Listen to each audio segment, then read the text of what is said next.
Vamos a ser sinceros, sí, hay una cultura de corrupción en el país. Ahora, cultura no es destino. Lo podemos cambiar, lo podemos transformar, porque a final de cuentas lo que tenemos que hacer es cambiar la lógica y hacer que culturalmente la corrupción sea mal vista en todos los ámbitos de nuestra vida. Tendríamos que empezar a generar nuevas regulaciones, tendríamos que empezar a cuidar conflictos de interés, tenemos que empezar a hacer que las empresas y los ciudadanos colaboremos, vigilemos a nuestro gobierno. Intentar pensar que la corrupción va a acabarse es un error.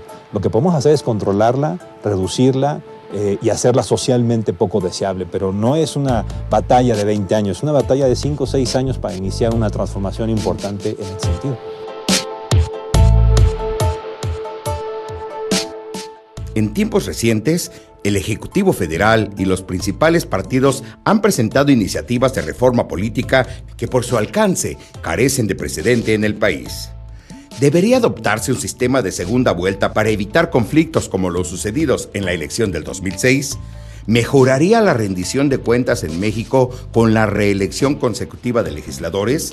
¿Resuelven las candidaturas ciudadanas las crisis de representación política actual? Quizás el primer punto a discutir para evaluar una reforma política es definir los límites mismos del concepto. Los gobiernos tienen que hacer las dos cosas, ¿no? Tienen que ser honestos, pero también tienen que ser eficaces. De nada tampoco nos serviría mucho un gobierno muy honesto que no nos resuelve los conflictos del día a día. Un sistema de evaluación de desempeño es un instrumento técnico que cuenta con una matriz de marco lógico, que cuenta con indicadores de desempeño que intentan aproximar estos resultados. Nosotros como ciudadanos queremos resultados, sin duda queremos resultados, los mejores resultados que nos pueda brindar nuestro gobierno dados pues, sus recursos escasos.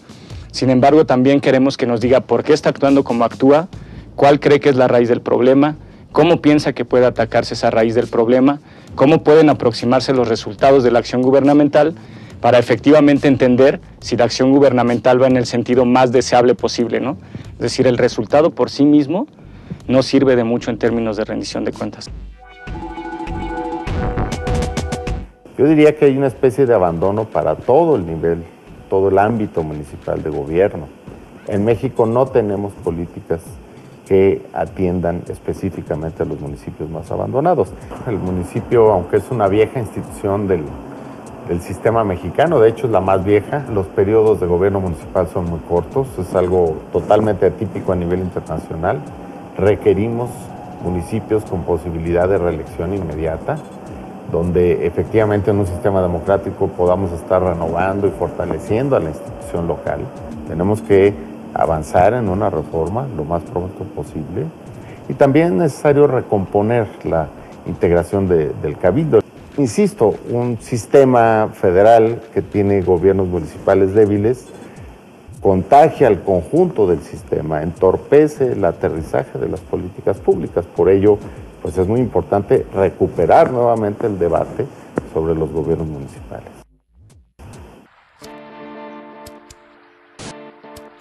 Estos procesos de presión internacional de derechos humanos, los protagonistas más importantes, los más recurrentes, son de tres tipos. Por un lado tienes a las grandes organizaciones no gubernamentales dedicadas a la defensa y la promoción de los derechos humanos en el mundo, entre las cuales destacan ya las muy conocidas Amnistía Internacional y Human Rights Watch, por ejemplo. Por otro lado tienes la extensa maquinaria de órganos y procedimientos especiales especializados en la defensa y promoción de los derechos humanos que forman parte de organizaciones internacionales como la ONU, la OEA o el Consejo de Europa, también la Unión Africana. Y el tercer grupo de actores, muy importante también, fundamental diría yo, son los gobiernos de las democracias, los gobiernos democráticos, gobiernos que de alguna manera tienen la legitimidad para señalar a sus pares y hacer notar sus deficiencias, sus problemas, sus retos. Lo que te ofrece el libro es, más allá de esta descripción de los hechos, es un análisis fundamentado en la teoría de relaciones internacionales, de qué podemos esperar de la presión internacional en términos de las reacciones que genera de los gobiernos que son presionados.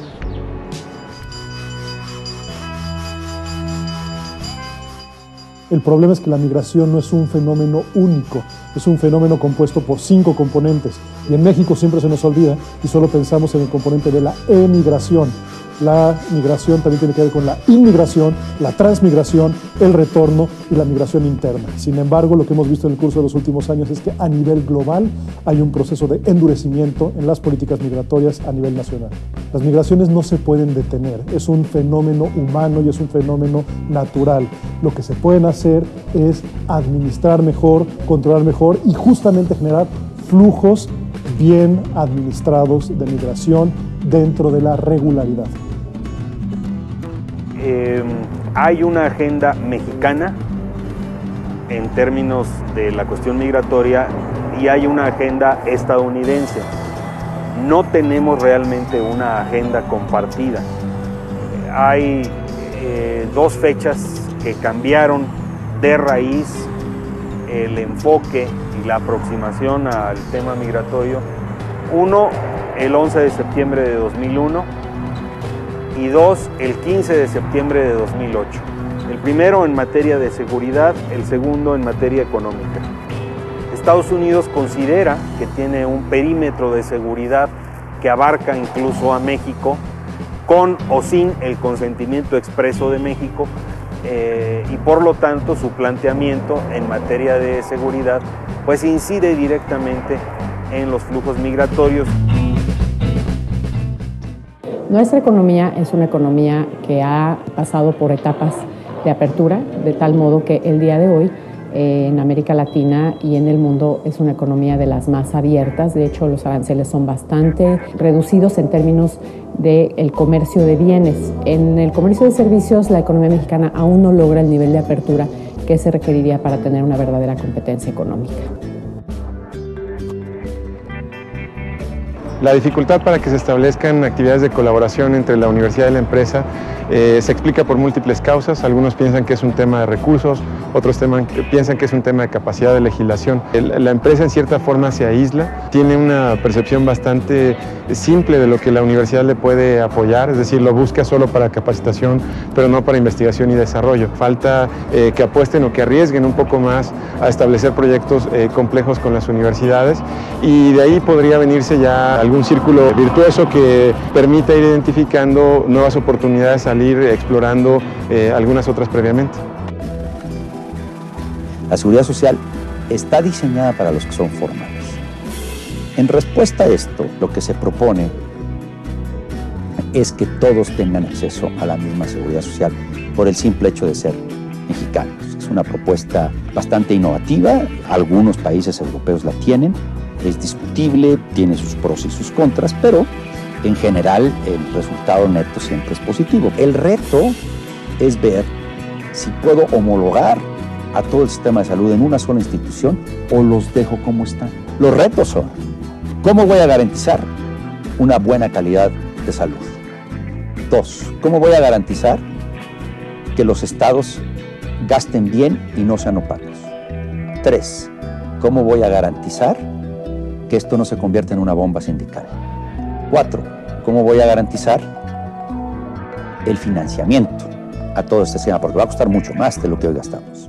Y 5, ¿cómo voy a garantizar que todos tengan acceso igualitario tanto a pensiones como a salud?